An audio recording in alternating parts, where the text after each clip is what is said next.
করতে চাইছে।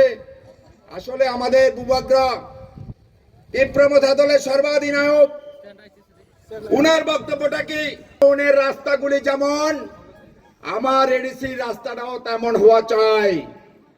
উদয়পুরে যেমন একটা বড় হাসপাতাল আছে তাপানিয়াতে, আমার এডিসিতেও এমন একটা হাসপাতাল হতে দরকার। বাঙালিদের জন্য কিছু করা যাবে না, বাঙালিরা তোমাদের শত্রু, অথচ আমরা একই রাজ্যের সন্তান। তীব্রমথা দল বলছে যে এখানের মধ্যে সবাই থাকবে যারা শুধুমাত্র বাংলাদেশিরা ছাড়া, অবৈধ বাংলাদেশিরা ছাড়া, আর সবাই এই রাজ্যের মধ্যে থাকবে। আসলে তাদের ভয় একটা জায়গায়, দিন দিন এই তীব্রমথা দলটা এই রাজ্যের প্রথম পার্টিতে পরিণত হচ্ছে।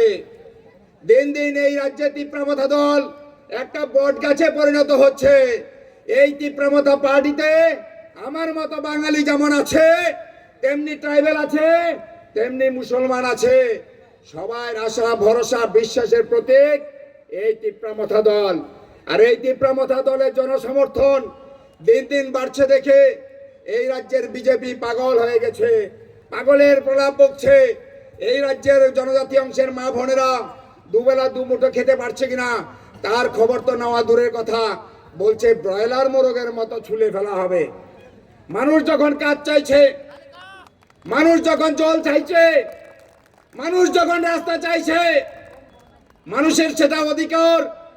তুমি মন্ত্রী, তুমি সবার মন্ত্রী, তুমি জাতির মন্ত্রী, জনজাতির মন্ত্রী, তোমার উচিত সেখানে মানুষের পানীয় জল, শিক্ষা, স্বাস্থ্য, বাসস্থান কিভাবে সমস্যার সমাধান করা যায় সেইটা নিয়ে ভাবা, সেইটা নিয়ে কথা বলা। মানুষ জল চাইছে, বলছে ব্রয়লার মোরগের মতো ছুলে ফেলা হবে।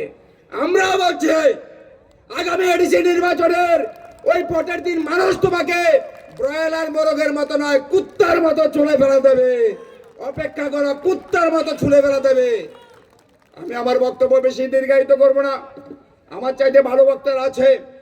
আমি শুধু এইটুকু বলবো, তীব্রমথা দলকে এরা ভয় পায়।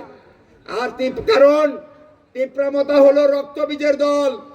একটা তীব্রমথা মা বোন ছেলের রক্ত যেখানে পড়বে সেইখানে 100টা তীব্রমথা গজিয়ে উঠবে। তীব্রমথাকে রোকা যাবে না, তীব্রমথার উন্নয়ন স্তব্ধ করা যাবে না। যতই ষড়যন্ত্র করো, যতই মানুষকে বিভ্রান্ত করো। তাই আমি আপনাদের কাছে করজোড়ে অনুরোধ রাখবো, নির্বাচনের দিন যত ঘনিয়ে আসবে ততদিন তীব্রমথা দলকে নিয়ে অনেক ষড়যন্ত্র হবে। তীব্রমথা নেতৃত্বদেরকে বিভিন্নভাবে বদনাম করার চেষ্টা করা হবে। তীব্রমথার নেতাদের নামে বিভিন্ন কেলেঙ্কারি ছাপানো হবে। উদ্দেশ্য একটাই, মানুষকে বিভ্রান্ত করা। লক্ষ্য একটাই, এডিসি নির্বাচনে যেন তেন প্রকারে ক্ষমতায় আসা। আপনারা সেই প্রয়াস রুখে দেবেন এবং নির্বাচনের আগে ওই 500 টাকা, নির্বাচনের দুদিন আগে কিছু দালাল গিয়ে 500 টাকা দেবে, গিয়ে ওই লিস্ট করবে, ঘর হয়ে যাবে, পায়খানা হয়ে যাবে, রাস্তা হয়ে যাবে। বিভ্রান্ত হবেন না, বিভ্রান্ত হবেন না। আপনারা তীব্রমথা দলের পাশে ছিলেন বলেই আজকে তীব্রমথা দল এই জায়গায় দাঁড়িয়ে আছে।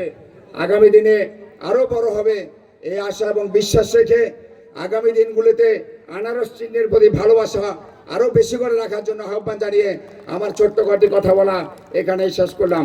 ধন্যবাদ। তীব্রমথা লং লিভ।